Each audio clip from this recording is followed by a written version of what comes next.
What's up, and welcome to Clarity for Parents of Athletes, bringing you stories from professional athletes about their parents and how they were raised. My name is Gabe from aclearmind.com.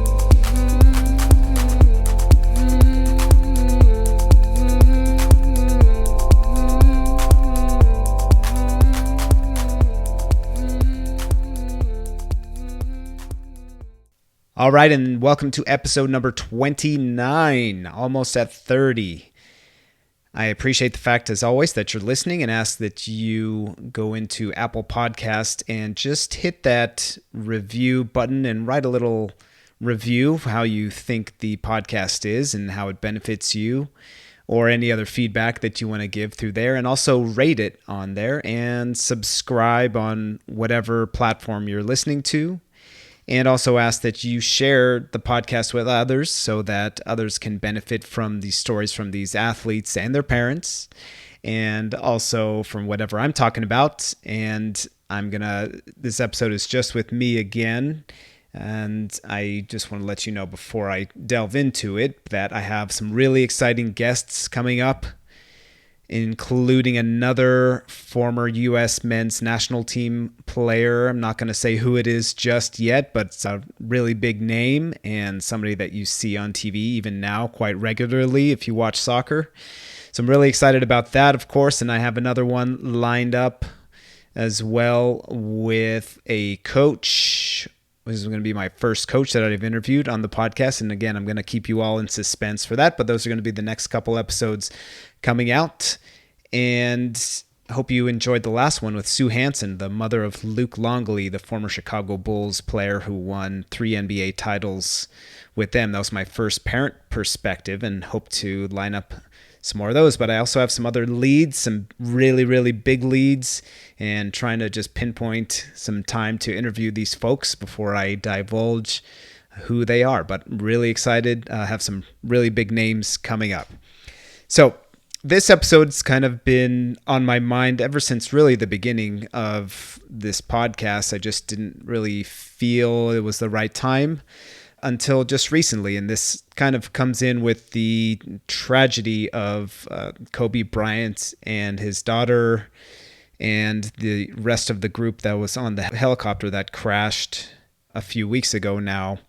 Obviously really, really devastating. And I think what I got from it, and what a lot of athletes that I saw who were interviewed about the tragedy, is it gave them another perspective on the importance of family and spending time with family and friends, and spending less focus on the drive that they have to succeed professionally, whether it's still in athletics or, their life after athletics, whether they're on camera still analyzing games, and just the need for success in the professional field at work. Everyone seems to have taken a really big step back and saying, you know what, we need to spend more time with our family, or more quality time with our family. And this is pretty typical. It kind of shakes everybody up that life is really precious and you can be gone literally in a second, just based on any kind of incident that may happen, which obviously in this case it was a horrific helicopter crash. So my heart, of course, goes out to the Bryant family and all the other families involved as well, and everybody suffering from this. But out of any tragedy, something good can happen. In this case, I think really the only good is that it can give people that perspective of, hey, let's spend more time or more quality time with our loved ones and tell them how much we love them and show them how much that we love them. So that leads to what I wanted to talk about in this episode, and it's based on the work of a psychologist from the 40s. His name is Abraham Maslow. And for anybody who took a beginning psychology class, you may remember this name, or may have forgotten it by now, but this may kind of ring a bell. But he created what he called the hierarchy of needs. And for those of you who are watching or / listening on my YouTube channel, I'm going to put this up. And For those of you who are listening to the podcast, just listening on other platforms, I'm going to put a link up on my website, which has a PDF picture of these hierarchy of needs so you can follow along. But obviously, if you're on YouTube, you're looking at it right now, and everyone else can go to my YouTube channel, Clarity for Parents of Athletes, and you can find this episode on there so you can follow along with it. So for those of you who are just listening right now, you're going to have to use your imagination. So you can picture first a pyramid, and this pyramid has different steps and different levels. And obviously pyramids, we start really wide at the bottom, and as we work our way up to the top, it gets a little bit more narrow until you get to the top, which is the point. So within the pyramid, there's these different blocks, which Maslow called needs. And his idea was that certain needs at the bottom of the pyramid must be met, or must be, I guess, met enough for the individual, because individuals differ, obviously. So these needs must be met before moving on to the next stage. And I'm going to go over those needs, but basically at the very top is of Maslow's pyramid, at least, because others have kind of added on to it. But with Maslow, at the very top was self-actualization, where self-actualization is basically saying everybody wants to do their best or to fulfill their potential as much as possible. So that's the very, very top. But before we get there, we're going to start at the very bottom. And at the very bottom are physiological needs. Now, his theory, Maslow's theory, is that these physiological needs need to be met before moving on to the next stage, which is safety needs. So these physiological needs are biological requirements for survival. So things like air, food, water, shelter, clothing, sleep, which is a huge one. Some people believe that sex is on there as well as a physiological need, which that can maybe be a different episode for a different podcast in itself, whether people agree with that or not. But I definitely think sleep is one of the biggest physiological. To me, it's sleep and water are two of the most important physiological needs. So if these needs aren't satisfied, then we can't move on, or at least if these needs aren't satisfied enough, we can't move on to the next stage. Right? If you're not getting enough sleep, and you've been like that, especially most likely you're a parent who's listening to this, and even if you're not, and if you'd had some kind of lack of sleep, especially over several days, say less than 6 hours or less than 4 hours, then you struggle really cognitively to function at a high level. So again, we need to have these requirements met just enough to move on to the next stage, which I said was safety needs. So the safety needs are things like feeling safe from crime or from elements in nature like a hurricane or tornado. It's hard if you're in the middle of a tornado storm to want to fulfill your destiny as a writer, let's just say, for example. So, we need to have these needs met as well. So things like security in our home, or having laws to protect us, having basically stability within these safety needs before we move on to the next stage, which is love and belongingness. This is the need for interpersonal relationships and friendship, intimacy, love, giving affection, receiving affection, being part of a group like your family or friends or your peers at work.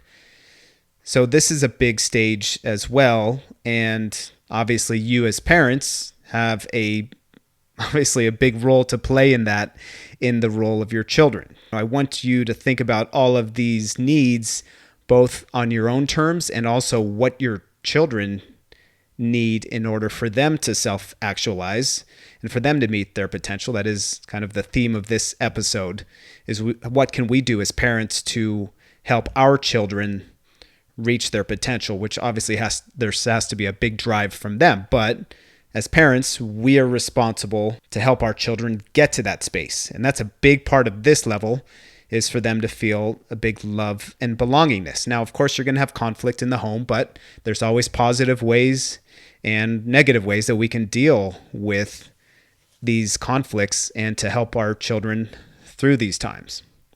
Now, the next level of the pyramid after love and belongingness is the esteem needs. Now, with esteem, which you've heard the term, surely, self-esteem, it's how one feels about oneself. Maslow divided it into two different categories. He said one category is esteem for oneself when we have things like achievement, we've mastered certain things, we have a sense of independence. And the other one is based on our reputation from others. Now, this one, to me, I disagree with a little bit. If you've listened to the other episodes, I believe deeply in the inside-out reality versus the outside-in illusion. What the outside-in illusion is essentially says that we feel happy, we feel sad even, we feel complete based on outside sources, other people, material objects, even accomplishments, that those things directly lead to us being happy or sad or any kind of emotion. Whereas for me, the reality is we live from the inside out because all those things are neutral in reality, but what gives them, they're either their positive charge or negative charge within our feelings, is based on our thinking. Feelings always come from our thinking and nothing else. And our thinking always can evolve over time, whether it's over the years or even within the moment. It can be the changes can be based on a lot of different aspects. So when Maslow introduced this idea, he believed that 40% of people feel that their esteem needs are met. I believe times have changed since he came up with this 40% number because of the way society has changed over the last couple decades, especially with social media, that I feel like children and even adults try and get so much more of their self-esteem from outside sources than they do within themselves. I think they definitely still get a little bit, but I feel like they focus on getting their self-esteem from outside sources, and again, in other people, social media, accomplishments, material objects, that is a never-ending search. So I believe that 40% number that he came up with in the last century is probably a lot lower now these days, just because of that. So for those people who have moved on and feel that their esteem needs have been met, both internally and externally, especially if they focus more on internally, then their esteem has been met much easier than those people who focus more on their esteem coming from outside sources. So then they can move on to self-actualization. And again, that is people who want to realize their personal potential. So their fulfillment in life. And they want to seek personal growth in different experiences. They want to become all that they can be, essentially. And again, if you think back to it, if you're having a hard time just finding food in life and water and shelter, if you're in abusive relationships and you don't have those safety needs met and you don't feel like you're in a sense of belongingness and community, it is hard to then focus on self-fulfillment. I experienced this just the last couple weeks as having a really difficult time sleeping. And after several days, I was walking around like a zombie. I was in a bad mood. I couldn't focus on things. I was just really pushing myself through life, which talks about the importance of sleep. So finally, once I started sleeping better, my mood changed and even my spiritual sense of life changed. I was able to focus on my personal growth much more and also focus on the next level after self-actualization, which wasn't introduced by Maslow, but was introduced by people after him who wanted to add to the pyramid. And those people call this next level transcendence needs. And that is the idea to help others. And that, they believe, is the ultimate goal of people, and where they get their true fulfillment is by helping others. And I believe that. I'm definitely one to believe that myself with my life. I've done a lot. Luckily, I'm able to have regular food and water and shelter. I feel safe. I have great relationships with friends and my wife and my family. I feel pretty strong about myself as far as self-esteem, not over the top, but I definitely feel accomplished within myself and that I'm able to do things and provide for my family and provide for my employees. And I have gone on to the self-actualization. I was trying to feel my full potential, but even then, it's like once I accomplished what I felt within that, I was like, I'm just missing something. And what I'm doing and what that something is that transcendence need, that need to help others, and that desire to help others. Now, the idea behind this hierarchy is that, even though we go on to self-actualization or transcendence needs, sometimes if our security needs all of a sudden are threatened, we kind of go back down. We have a little bit more difficult time to self-actualize or to find time to help others because we need to have our family's needs met first. So you can go up and down for sure. So now our job as parents, we really want to get our children to that point of self-actualization, to achieving their full potential and to have some kind of drive in their life. So what's our role in it? Well, really, all we can do is just focus on those first 4 levels and making sure that those are met as much as possible for our children. And when they're not met, to see, well, is it something that we can help with? And if not, how can we help our children through that time? Then they will be able to self-actualize. We need to provide, obviously, physiological needs: food, water, warmth, rest, sleep, good sleep. And so we need to make sure that we're giving that. So sometimes if they're not getting good sleep, we have to look at why they're not getting good sleep and provide them the highest quality food as possible, highest quality water as possible. So the physiological needs, and then the safety needs, provide them a safe home, free of abuse, free of both physical abuse and emotional abuse and sarcasm, coming from a place of love, which leads into this next belongingness and love needs, creating an intimate relationship with our children and our friends as well. Because if we are in a loving relationship with our friends and our spouses, and most importantly ourselves, that's the only way that we can provide a loving environment for our children. And then the self-esteem needs, or the esteem needs. They need some kind of sense of accomplishment. So we want to make sure and give them that freedom to find that sense of accomplishment and not do everything for our children, and to support them through it. They're going to have difficult times. They're going to have frustrations trying to accomplish things. But it's really, really important to make sure that our children know our love for them isn't reliant on them scoring the winning goal or getting an A on a test. It really has to be based on the effort that they're putting out. If we can focus on the positive of the effort instead of the outcome, that's when they will feel that unconditional love. And when all those 4 levels are met, they will naturally fall into the idea of wanting to self-actualize and try and reach their full potential. And obviously this is age dependent as well, because a 6-year-old like I have their idea of self-actualization is going to be completely different than, say, my 20-year-old daughter. Completely different. But the important thing still is, as parents, is to provide them that support on those first 4 levels. Those are what Maslow called deficiency needs, because the more deficient they are in those needs, and that people are in those needs, then the more they crave to fulfill those needs.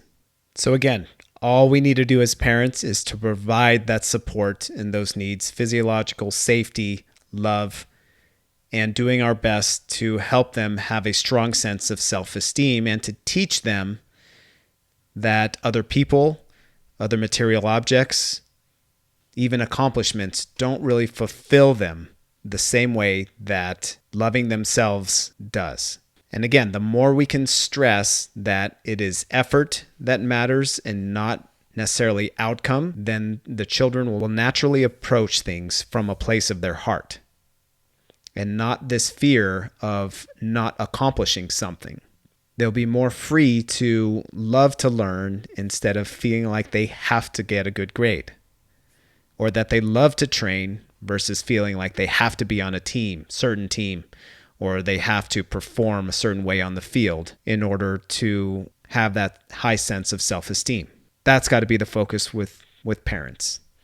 And as always, I'm willing to help out in any way that I can to support you, whether it's for you to continue to listen to these podcasts and the interviews with the athletes or the episodes with just myself, or you can always contact me, Gabe, at aclearmind.com. I do work with individuals and I do work with groups. Both of them are very, very powerful work, and I love it. That is my need to help others. That's how I like to meet it. So if you want to help me out by helping you out, I would love to do that. You can go to my website at clearmind.com, and you can also join our Clarity for Parents of Athletes group on Facebook. And you can follow me on social media, which you can get those links from my website, again, aclearmind.com. I hope this helps, and I hope you are excited for the upcoming interviews with the soccer coach and also with the former U.S. men's national team player. Those are coming up here in the next couple weeks. All right, until then, much love to you and many blessings.